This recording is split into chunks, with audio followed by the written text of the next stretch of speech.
큐! 먼저 번에 읽은 책은 다 끝나고 또 다시 오늘은 율곡아이라는 책을 가지고서는 다시 율곡이 이근호가 쓴 책을 읽어주는 거로 다 하겠습니다.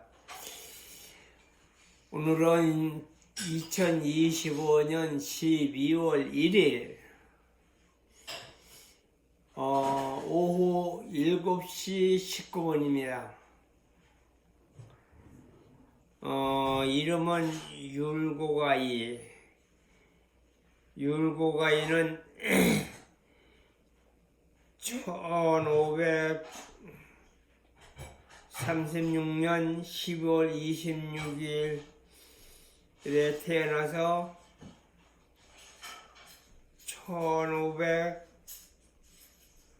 1584년 2월 27일까지 사신 거로다가 되어 있습니다.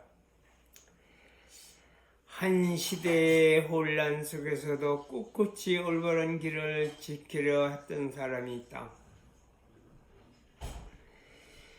그는 당파와 이익에 휘둘리던 조선의 현실을 보며 무엇이 인간을 바로 세우고 무엇이 나라를 살리는 일인지 고민했다. 그의 이름은 바로 율곡아이다. 율곡아이의 오늘날까지 알려지는 성학심료, 경명요결, 동호문답, 그리고 그의 어머니인 신사임당의 기록까지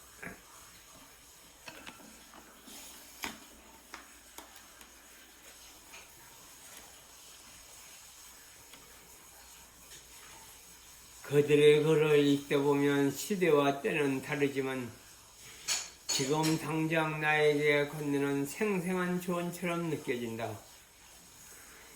그는 학문을 추상적 이론이 아니라 삶을 바르게 하는 도구로 여겼고 또 그런 그에 대한 구체적이고 현명한 대안까지 내놓았다. 이는 직접 실행하고 또 권유하지 않는 이상 나올 수 없는 말이었다.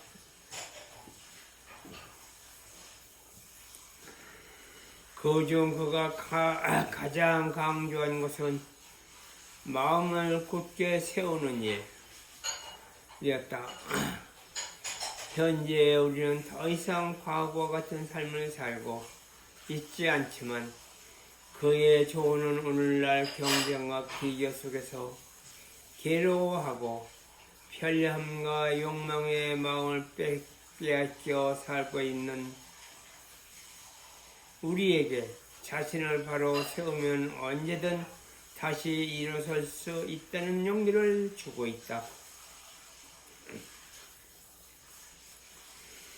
이 책은 율곡의 사상 속에서 우리가 붙잡을 만한 삶의 지혜를 알려주고 있다. 오늘 하루를 어떻게 살아야 하는지, 사람 사이에서 어떤 태도를 가져야 하는지, 내가 나를 어떻게 다스려야 하는지에 대한 깊고도 단순한 가르침이지만 그 가르침이 당신에게 큰 울림을 줄 것이다. 이 책을 엮은 이근호의 글입니다.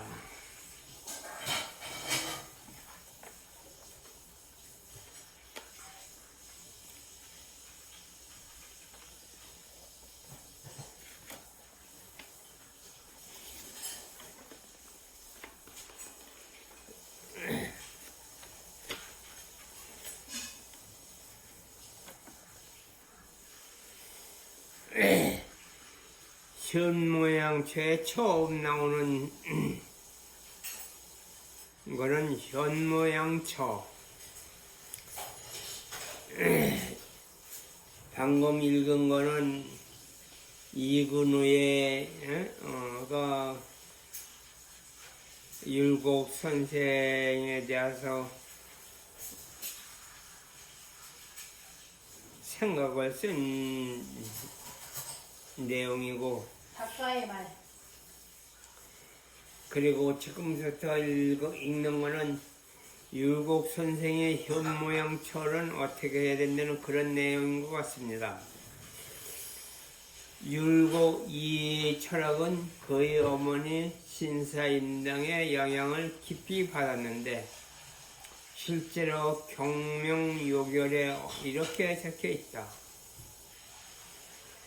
어머니께서 평소는 늘 말씀하시기를 사랑이 학문을 하지 않으면 어찌 사람이라 할 수 있겠는가 하셨다. 내가 어려서부터 이 말씀을 듣고 오늘에 이르기까지 잊지 않았으므로 감히 어머니의 뜻을 본받아 경명요걸을 지어 세상에 전한다. 율곡은 어머니의 가르침을 마음 깊이 세우고 삶으로 실천된 조선 최고의 학자이기도 하다. 또한 그의 어머니 심사임당은 그런 아들을 길러낸 지혜와 덕성으로 오늘날 흔히 현명태라 불리고 있다. 그러나 당시 조선시대 여성들에게는 어진 아내 훌륭한 어머니로 살아가는 것이 사회가 요구한 이상적인 역할이었다.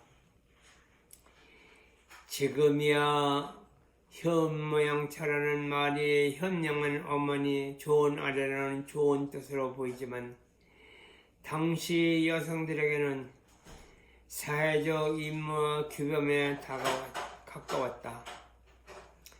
언제나 완벽해야 하고 실수를 하면 안 됐으며 자신보다는 가족을 먼저 생각해야 하는 삶이었다. 그 시대의 여성의 입장으로 놓고 보면 그 무게를 감당하며 사는 것은 그리 달갑지 않았을 것이다. 그런 사회에서 그녀에게는 힘들고 어려운 순간마다 현모양처는 이래야 한다라는 무언의 압박에 따라다니지 않았을까 싶다. 그러나 율곡 전세 심사임당을 표현하길, 심사임당은 어려서부터 경전과 전적을 통달했고 글을 지울 수 있었으면 글씨도 잘 썼다.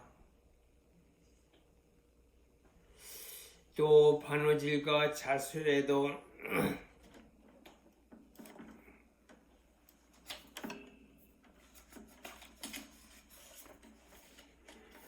농통했는데 그 솜씨가 이루지 못하는 바가 없을 만큼 정명하였다.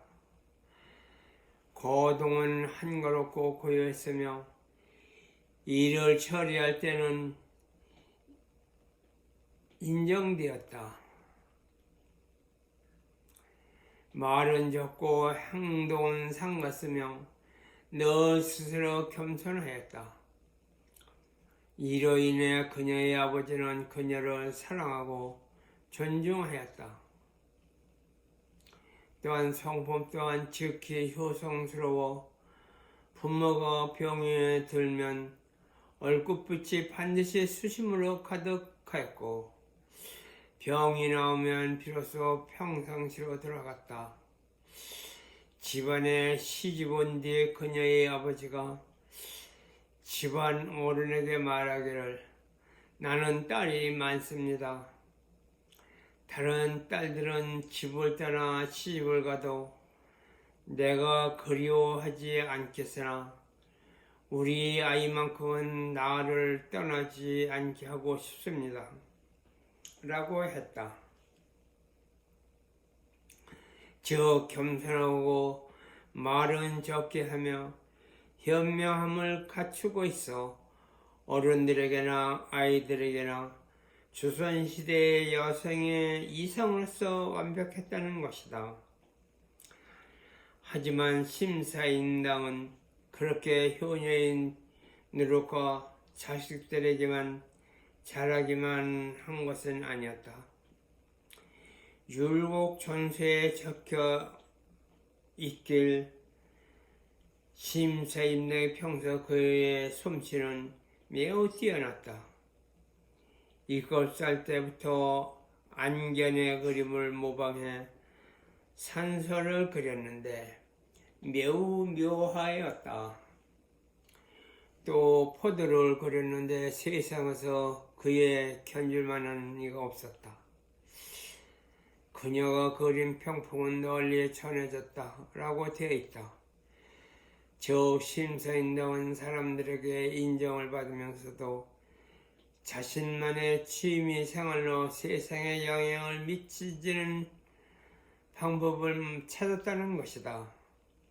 이는 바빠서 아무것도 할 수 없다라고 하는 사람들에게 해내고 못해내고의 차이는 상황이 아니라 어떻게 하느냐라는 매우 큰 교훈을 남긴 것이다. 인생은 상황과 환경을 탓한다고 변하지 않는다. 그녀는 이 점을 알았고 타인의 말에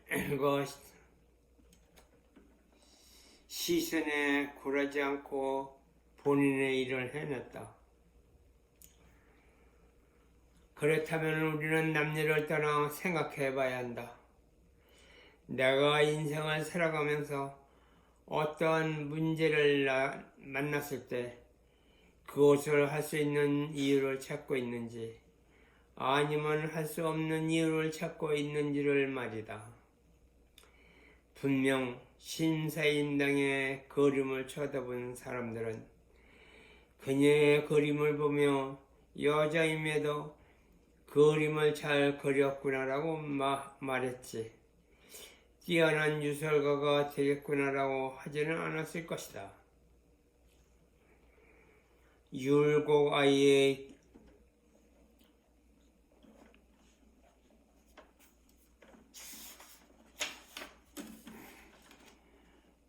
교육도 현무의 당연한 결과로 여겨졌을 뿐 그녀만의 독창적인 교육 철학으로는 인정받지 못했을 것이다. 그럼에도 그녀가 자신만의 인생을 사는 법을 터득했기에 오늘날까지 평범한 어머니의 이미지를 남기지 않았을 것이다. 이런 심사임당의 소신과 지조, 그리고 옳고 그름을 판단하는 능력은 그 무엇도 그녀를 흔들지 못하게 했다. 이처럼 자신의 소신을 갖고 흔들리지 않는 사람은 현대에서도 본인의 자기다움을 펼치고 브랜딩을 만들어 성장해 나가고 있다.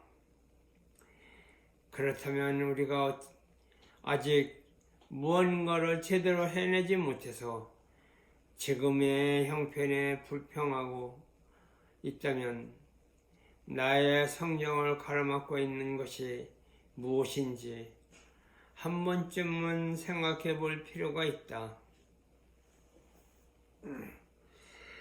말은 적고 행동은 삼갔으며 늘 스스로 겸손하였다.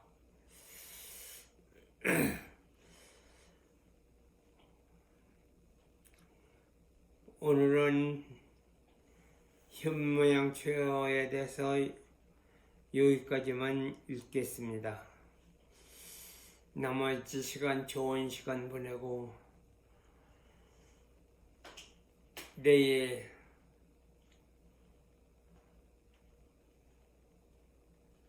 다시 읽어주세요. 내일을 위해서 일찍 잠자리를 결고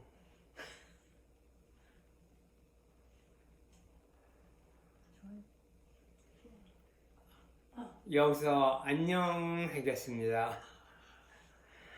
빰빰, 빠라밤, 빰빰빰빰, 안녕.